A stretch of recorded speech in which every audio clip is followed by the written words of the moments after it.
The Go Nows is back with NFL trades that make so much sense. I definitely could see these types of trades going down before the season starts.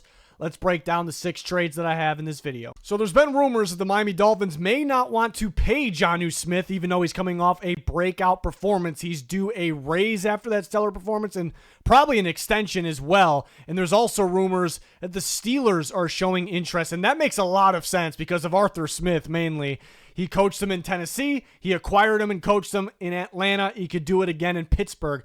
The Steelers are also looking for another weapon. They definitely could use another weapon. They're going to run the football a lot in that system. They're going to use their multiple tight ends. They don't have the greatest receiver room outside of DK. And Jonnu Smith, a little bit of a hybrid type tight end. So it does make a lot of sense. So let's figure out what compensation makes sense. I could see Miami looking to acquire a tight end in this trade or after they make this trade because they're desperately going to need one. They're not valuing the position that much. They feel they could find someone else and he can kind of replicate what Jonnu Smith did possibly. So we'll see what they're up to. So I could see, I don't think they would pay Freiermuth. I don't think the Steelers would trade him anyways, or maybe they would, but I don't see the Dolphins not paying Jonnu Smith than paying Freiermuth. Darnell Washington could be a name to watch. I think we're getting a little too specific with the trade prediction if we could put him in there, but I totally could see it. But figuring out Jonnu Smith's value because he was very, very underwhelming before last year, but he was awesome last year. And based off last year, I'd say his value is more than what's on your screen right now, but needs a raise, probably needs an extension, might be a little pricey, but pricier than how he played before the past year. So that drops his trade value a little bit. A lone 5th round pick could happen. It just doesn't feel right to me. A lone 5th round pick. He played too well last year.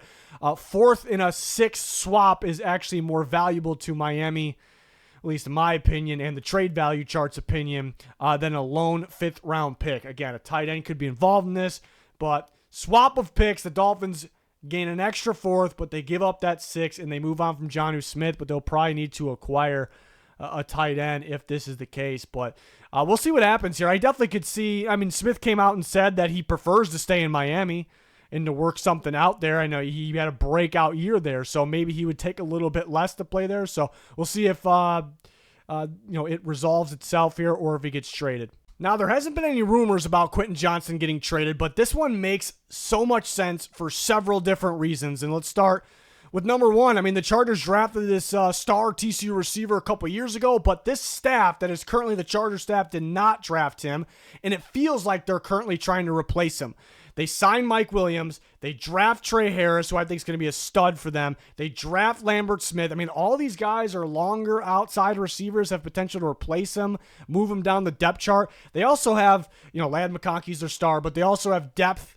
Not the greatest guys in the world, but guys worthy of a roster spot. There's not enough room for all these guys, so they may be able to move Johnston while he still has value. He was productive last year. He just dropped the ball a little too much. He's a little inconsistent. They're not tied to him. This staff didn't draft him. They could move him. Totally could see it. And then for the Saints definitely could use a big body receiver. They do not have that. I know they have Olave, Shaheed, Brandon Cooks they added as well. They don't have a lot of years under contract with these guys, and they also need a bigger body guy. Also, Kellen Moore was the offense coordinator of the Chargers, now the head coach of the Saints, was the offense coordinator of the Chargers when they drafted Johnston, so obviously he thought highly of him. Another coaching connection, the receiver coach that year that drafted Johnston is the Raiders receiver coach. They could also use a big body receiver out there or just another receiver, so I thought about putting the Raiders in here as well. But the Saints, I could see them adding this young player and banking on his upside, and he was semi-productive last year, so totally can see this, as you can tell, for several reasons. Figuring out the value is tough because he was just a first-round pick with high hopes a couple years ago, but has been underwhelming, but he was sort of productive last year at the same time. I don't think anyone's going to throw the Chargers a 4th-round pick. Maybe it's a swap, a 4th and a 6th swap, a 4th and a 7th. That's definitely possible, about the same range as a 5th-round pick. But this is what made sense to me. 2 teams that I think would be somewhat interested, maybe just interested in making this deal. How about this scenario of Kendrick Bourne going back to the San Francisco 49ers in a trade, just a small pick swap trade? You could say Bourne has more skill than just a 6 for a 7 swap, but there's been serious durability concerns. The Patriots have a long list of receivers. It's a new staff in there. they could free space by moving on from him this year and next year. Just move on from him at this point. Use the young receivers you have on top of Diggs. Obviously, they added him as long as nothing happens with him, like suspension or anything. It's a little something going on off the field, but it makes sense for the Patriots just to move on from Kendrick Bourne at this point because the amount of receivers and they can clear space. The 49ers, now at first glance, on paper especially, they don't really need a receiver. They have pretty good depth. Ayuk coming back. Jennings was awesome last year. Pearsall. They've drafted a couple guys last year, this year. They signed DeMarcus Robinson, who's been a very underrated player. They have a long list of receivers that can play. But a couple things here. They brought in Gabe Davis after he was released for a visit. Probably ran him through, medicals, physical to see if he passes, and then they could sign him. I guess they could still sign him at any given time as long as he passed the physical or the checks that they did. But it tells me they're interested in adding another receiver, which it may not look like they need one on paper, but they like having the depth. They have guys with maybe some durability concerns. They don't have Debo anymore either, so that's one less guy, even though they've added guys.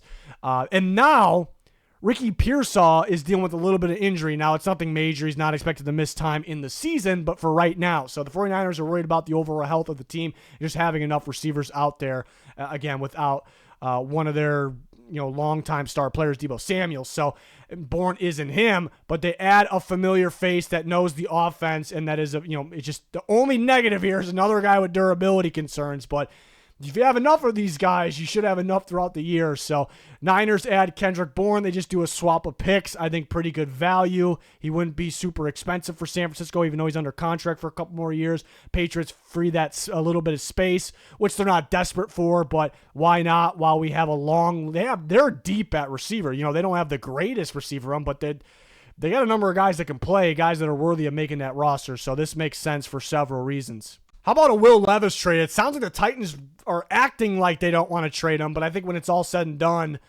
they eventually will. I just got the feeling that Brian Callahan just really didn't like Will Levis last year, not just because he was playing poorly, but he kind of threw him under the bus in a lot of press conferences. So why have him just sit there when Cam Ward is the guy? And even if, for some reason Cam Ward goes down, do you really want to put Levis back in there? I don't think Brian Callahan does, so why not move on from him? There's two teams I really like, and there could be other teams. I like the Rams. I love the fit of the Rams, having Levis sit behind a guy like Matthew Stafford, learn from him and learn from Sean McVay. He kind of has the size and arm strength they look for. I think he could really revive his career there. But that's really focused on the future. Where the Jags, there's a connection there at Liam Cohen. I mean, Liam Cohen kind of got noticed from his time at Kentucky where he coached Will Levis. And the year before his last at Kentucky, so the second to last year for Will Levis, he looked like a clear-cut top 5 draft pick. He declined a little bit that last year, which resulted in him going early second. So he played well under Liam Cohen. Now, the Jaguars technically have quite a few quarterbacks on the roster, but who's locked in, really? It's Trevor Lawrence and it's Nick Mullins. Nick Mullins is a pretty good backup they added this year, but Trevor Lawrence does have durability concerns. Unfortunately, it seems that way.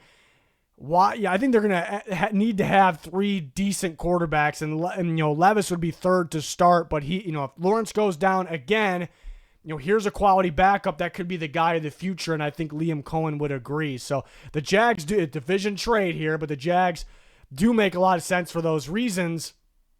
The other guys after Nick Mullins, are they roster worthy? Is what it comes down to, and they're going to need, I think they're going to need 3 guys. And the Titans add a 6th-round pick. It could be a swap. It just seems a little cheap for a guy that was recently somewhat of a high draft pick. And man, the first year he played, he had some serious flashes where I'm like, this guy's actually going to be better than I thought. And then last year was a disaster, obviously.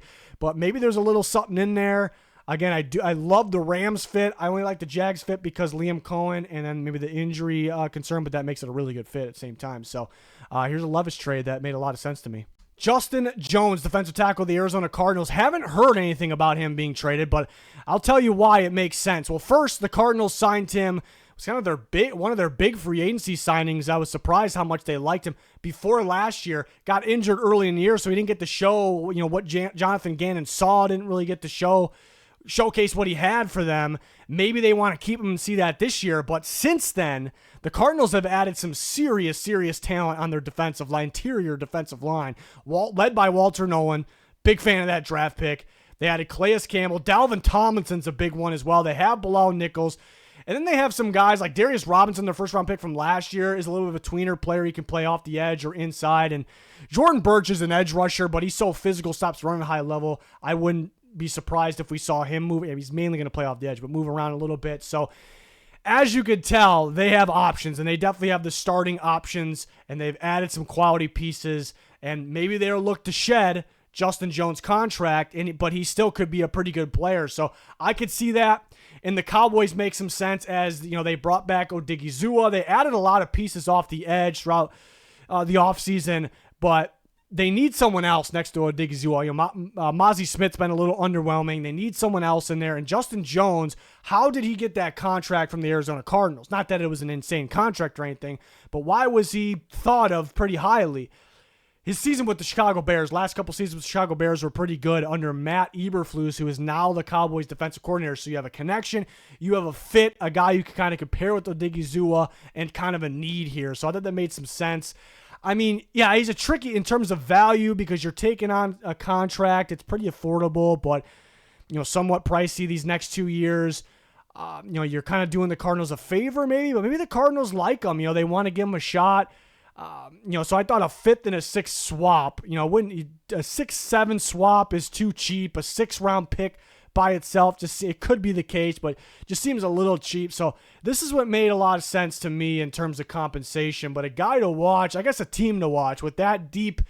They went from a weak defensive line room to a deep, and what should be a pretty good defensive line room this year for the Arizona Cardinals. They couldn't move somebody from that group, and Jones kind of stands out here. Another potential defensive tackle trade. This one would be a very interesting one because DJ Reader has been a very solid player for a long time, as long as he's healthy. He does have the durability concerns, but the Lions don't need to trade him. They very well could run it back with him. Another reason they could keep him is they got beat up with injuries in general, but especially on the defensive front, interior defensive line last year, and it really hurt them, kind of took their defensive front's identity away down the stretch in the playoffs. So they may go, we need all these guys, right? We just might as well keep DJ Reader. Totally could see that. But DJ Reader was third in snaps for them, even with the injuries they've had. Lee McNeil's their best one. He led in snaps. Onwuzurike, who they brought back for pretty cheap, was second in snaps. Reader was third. They draft Tyleik Williams in the first round, so obviously they think very highly of him, and he's kind of a plug-and-play type nose tackle. He can play more than nose from Ohio State. They add Roy Lopez, who's a very underrated nose tackle, run-stopping nose tackle. I think that was a really good signing. And they have a couple young guys from past recent drafts, looking at Wingo and Martin. So, and then kind of going back to Tyleik Williams, the Lions are a team that is not afraid to play their rookies. They play their young guys because they think highly of them, and they develop them very rapidly, very quickly, and most of the time it seems like they pan out. So, and for a guy they drafted in the first round, it kind of gives him more snaps, obviously, if they move on from Reader. So they don't necessarily need Reader. If they're worried about multiple guys getting injured, then they could keep Reader. But they could move on from him, free a little bit of space. $4 million of his option already kicked in, or his bonus already kicked in, so the Lions are on the hook for that, but they would still free space from this trade, but that is a flaw, I suppose. It's kind of a Ravens type of deal. Trading for a guy on an expiring deal and then using him for this year on their contention run, the Super Bowl run, potentially. And then either letting him walk or getting him back on a deal. If they let him walk, they get somewhat of a compensatory pick. It just feels like a Ravens move. And remember, Michael Pierce retired. They do have options to start on the defensive line. They're always very solid in defensive front. They always stop the run. They're number one stopping the run last year. They're always top tier stopping the run. So they'd be fine without him, but I feel like they're lacking a little bit when it comes to depth. Obviously, they've added some younger pieces, but they could use Reader as a starter or a high-end rotational piece. That plays a lot of snaps because he's talented, but maybe he's not as good as he was a few years ago. Again, when the Lions lost McNeil, the interior defensive line just felt pretty bad, so they kind of just needed him in there. Reader was solid, but didn't fully do the trick for them. So maybe he's not as good as he was a few years ago, before that last injury with the Bengals. He looked like a star, and he's got one more left in his deal. So I thought a 5th-round pick, even though his skill, when healthy, says maybe a 4th, maybe even a little richer than that, but 1 year left in his deal. maybe declining a little bit. Durability concerns. Lions don't necessarily need them, but they also don't necessarily need to trade them. But for all those reasons, for both these teams, I thought this one made some sense. So there you have it. Trades that, again, they make a lot of sense to me, or I could totally see them happening. Kind of a mixture of that. I could see some of these guys going to a different team. I could see Reeder landing on a different team. We talked about Quentin Johnson. I could see him landing up with a team like the Raiders. I included the Saints in this one, but we talked about Will Levis. Maybe going to the Rams would make a lot of sense to me in terms of a fit. It's kind of I think a good spot to revive his career, but more so long term, not right now, obviously. So this was a lot of fun to do this one. So let me know your guys' thoughts. If you have any different ideas on different players or different trades in the comments, I would love to see it. All kinds of content still rolling out in the channel, but that'll do it for this one. Please like, subscribe, turn notifications on. Thanks for watching. Goodbye.